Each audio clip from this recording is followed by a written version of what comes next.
There have been reports that carbon monoxide leaks are happening in Ford Explorers and Interceptor utilities for almost a year.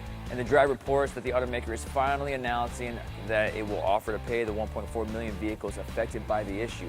Numerous police departments across the country reported officers feeling sick in certain conditions while in patrol vehicles. And after a government and NHTSA investigation, the complaints were confirmed. Ford, however, says they tested vehicles and they still can't find high levels of carbon monoxide. If you have a vehicle that's affected, then you can take it to your local dealership starting November 1st.